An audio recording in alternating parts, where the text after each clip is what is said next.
Okay. I'm not sure how to phrase this. Okay. Basically, this is an appeal to the younger generation out there. Somebody younger than me. Somebody that's not 56 years old, but somebody that has their whole life in front of them. Okay. So, you know, when I was that age, I can absolutely tell you from my own experience that, I basically felt myself to be invincible. Nothing ever, uh, nothing ever bad, anything bad could happen to me. You know, I felt like I was on top of the world and, you know, looking for adventure, looking for new challenges, looking, just to live life, experience things. And that is an absolutely uh, great endeavor. Okay. So at the age of 23 or 24 or even 30 or 35, you don't think, you tend not to think about what's going to happen when when you age, when you get older, and what's going to happen then.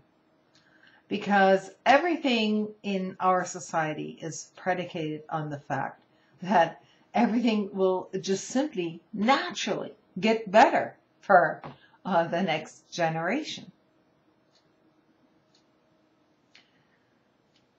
The problem is that is basically a huge fallacy and a huge trap.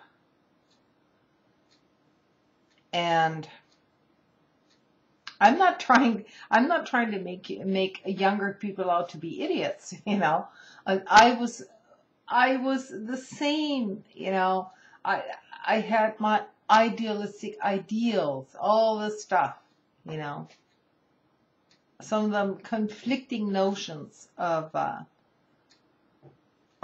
social justice and trying to better myself in some sort of capitalistic society.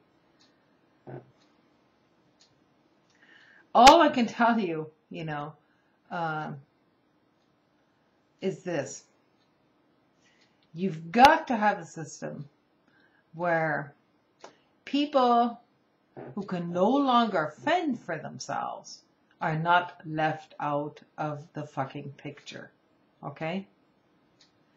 And basically, what we see on American television and all the stuff in the media, Twitter, Facebook, all the stuff is full of this positive thinking, full of this, oh, well, we can lift ourselves up, and this, I might say, it goes both for the Republican side and the Democrats, and it's a complete fallacy, okay? It's complete rubbish.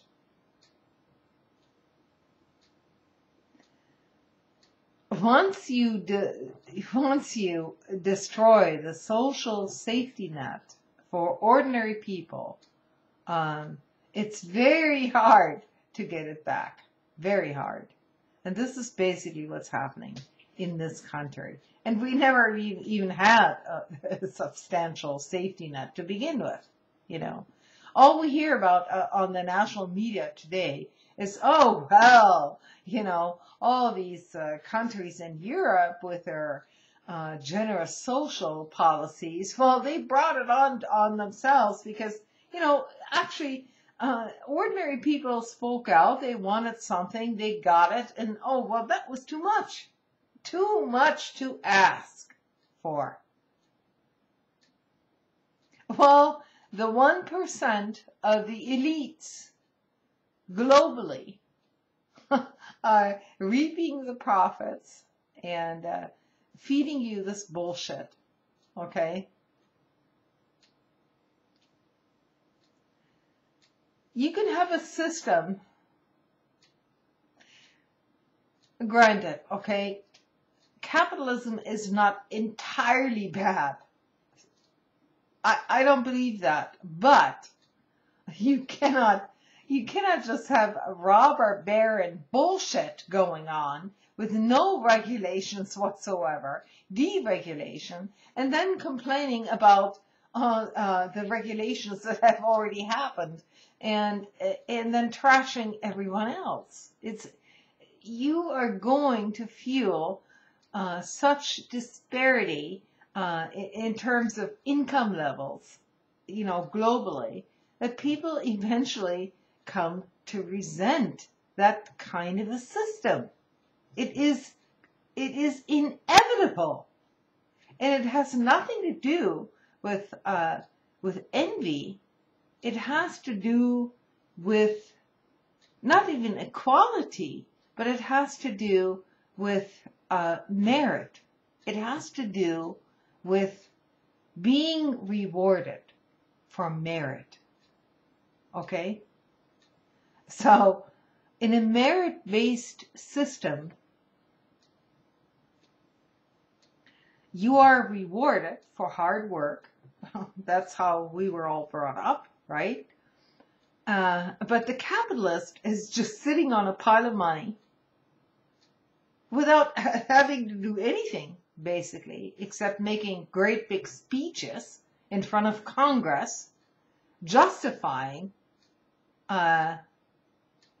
their activities on the stock market. This is, it's ludicrous. And yes, people will come to resent lazy assholes living lavish lifestyles while not doing any actual work.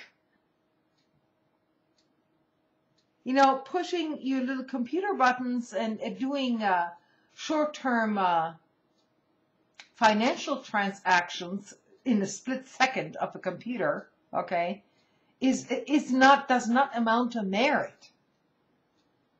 Basically, it has to do with technology and calculation and all that. It has nothing to do with merit. Nothing. I mean, it just depends on how many calculations you can do on your goddamn keyboard. That's all it amounts to. There's no productivity of any kind. You're moving huge amounts of money around based on false presumptions of equity and actual capital, when that capital doesn't even exist, except for the people who created it, which is the people who actually do the work, and the natural resources of that country.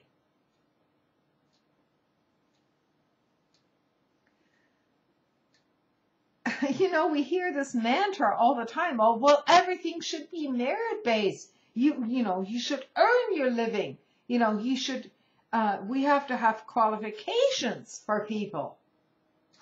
Well, I mean, what are the qualifications for these people, the CEOs on Wall Street? What are their qualifications other than moving money around in huge accounts? Split-minute decisions. On top of inherited wealth passed down through the ages, globally, I might add. So it's not just, rich white folks, there's also, rich Indian families or, wherever that capital comes from. But people who are doing the actual work are, they're being trashed globally. And then we have to, be patronized by these assholes who tell us that, oh, well, we need to be globally competitive in terms of a workforce. Yeah, well, guess what? There's always going to be a huge amount of people, a surplus of labor to satisfy the need of the assholes on top. Okay? This is a given. This is nothing new.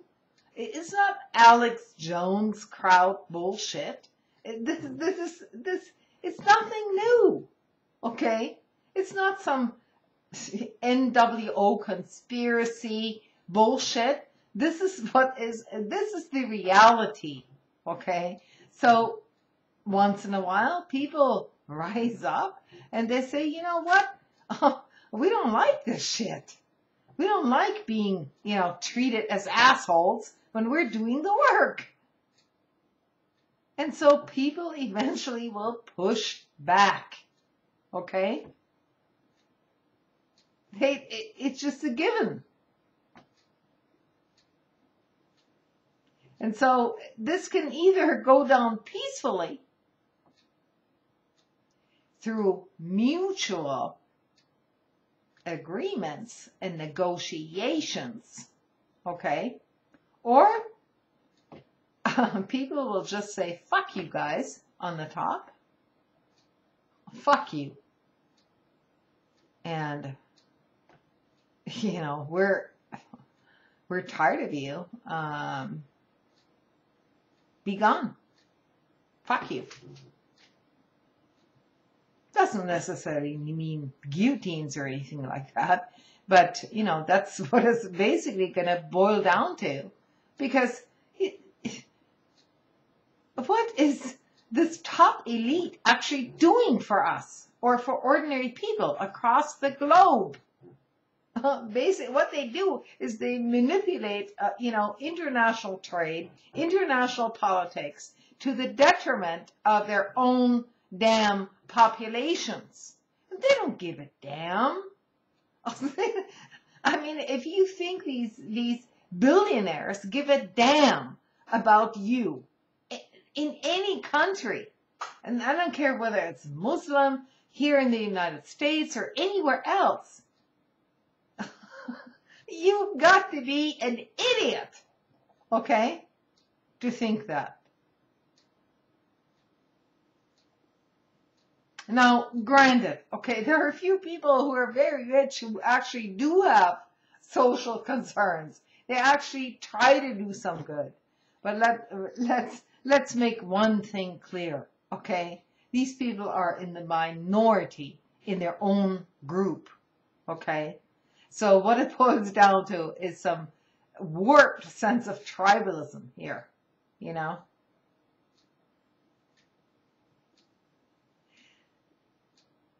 The elites, the global elites, need to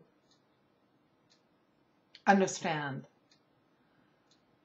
that they might very well win this game, okay? They might very well suppress everyone on this planet in order to kowtow to their desires. But rest assured, this planet has very finite resources, and the global elite cannot function without us. It is completely impossible for them to do that.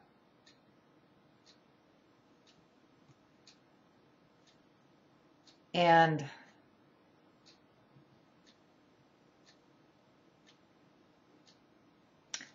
some of them, I believe, are getting the message, but, it's probably going to take some huge global calamity once again.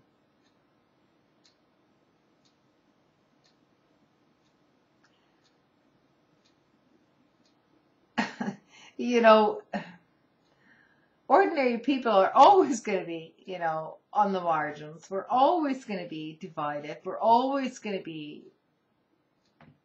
pitted against each other by these elites,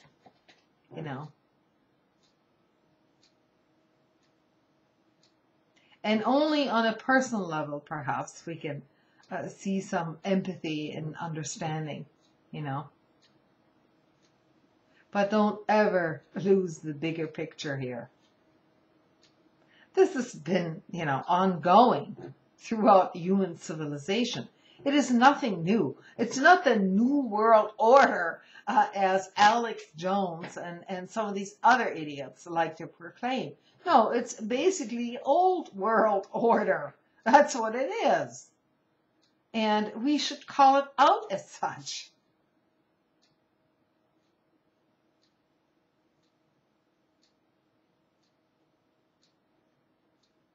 It's nothing new whatsoever.